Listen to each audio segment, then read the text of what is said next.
वापस प्रोड्यूस हुआ, उस ट्विस्ट का नाम हम सपोज के हम उसका नाम थीटा रख देते हैं। एक अगर ट्विस्ट प्रोड्यूस हुआ तो उसको ट्विस्ट को हम कह देते हैं क्या नाम है,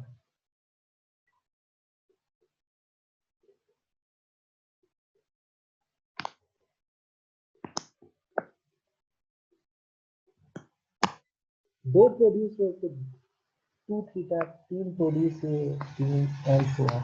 ये थीटा जो है इसके नंबर ऑफ ट्विस्ट के ऊपर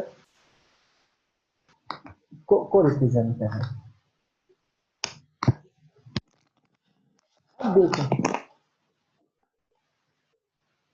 अब ये जो इसमें ट्विस्ट प्रोड्यूस हुआ ये उस वक्त तक रहे अगर फॉर एग्जांपल एक ट्विस्ट प्रोड्यूस हुआ, 2 दफा घूमे, 2 ट्विस्ट आ गए, 3 4 5 एंड सो ऑन। जैसे ही इसमें से करंट बंद होगा तो ये कॉइल अपने आप को रिस्टोर करने के लिए रिवर्स डायरेक्शन, अभी तो ये सपोज एंटी क्लॉकवाइज डायरेक्शन में जा रही है, जैसे करंट बंद होगा तो ये दोबारा क्लॉकवाइज डायरेक्शन में अपने आप को ट्विस्ट करेगी। ये जो टॉर्क, इसको तो हम टॉर्क कहेंगे, लेकिन जब ये वापस आ रही होगी हम उसको रिस्टोरिंग टॉर्क कहेंगे। अच्छा, एक ट्विस्ट उस वक्त खत्म होगा जब एक दफा घूमेगी, 2 ट्विस्ट खत्म होंगे तो 2 दफा, 3 एंड सो ऑन। हम ये कह देते हैं कि एक दफा जो ट्विस्ट खत्म करने के लिए उसे टॉर्क चाहिए, उसका नाम हम सी रख देते हैं।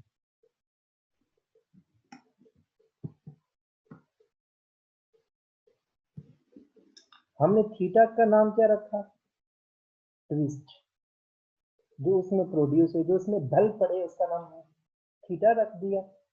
और एक ट्विस्ट को खत्म करने के लिए जो उसको रिवर्स डायरेक्शन में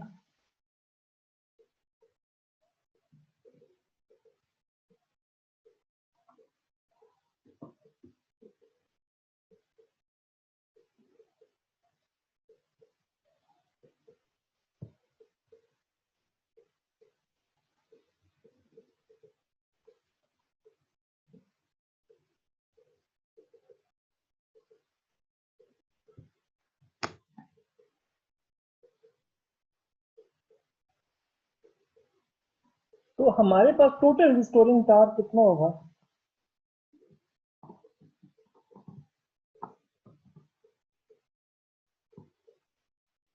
क्योंकि जैसे ही करंट खत्म होगा तो कॉइल को वापस घूम के 0 पे आना चाहिए ताकि हम मेजरमेंट नेक्स्ट टाइम भी ले सके, वो सी थीटा के बराबर आ जाए। अगर इक्विलिब्रियम हुआ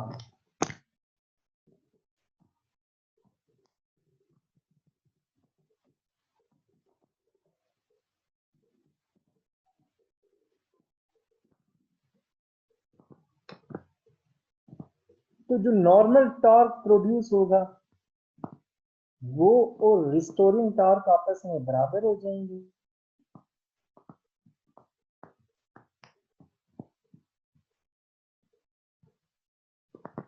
तो ये हमारे पास था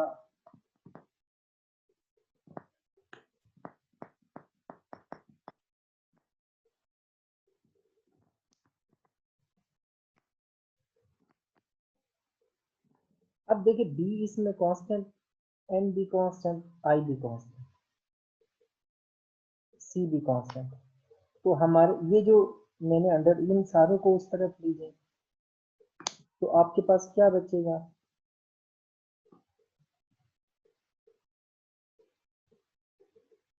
नैब। इसमें हमारे पास ये सारा कुछ कांस्टेंट है। अब आपको पता है कांस्टेंट को और इक्वल को हटाकर हम इस तरह से लिख सकते हैं,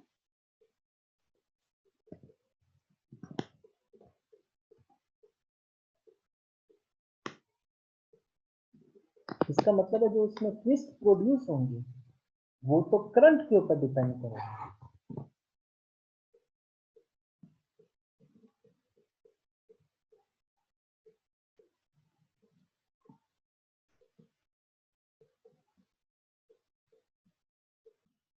अगर आप पिछली इक्वेशन पे गौर करें तो पिछली इक्वेशन कुछ इस तरह से हमने लिखी हुई है।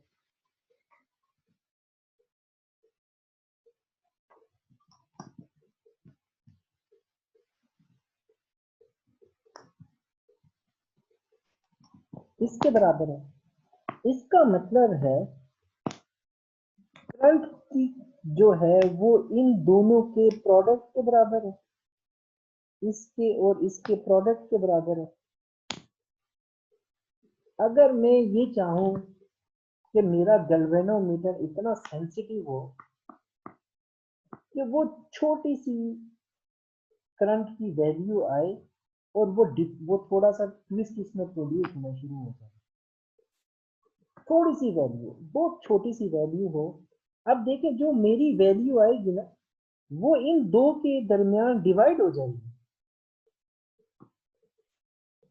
अगर मैं इसको इसकी जो वैल्यू है उसको बहुत छोटा रख दूं तो ये बहुत बड़ी हो जाएगी, लेकिन उन दोनों का प्रोडक्ट तो करंट के बराबर ही होगा।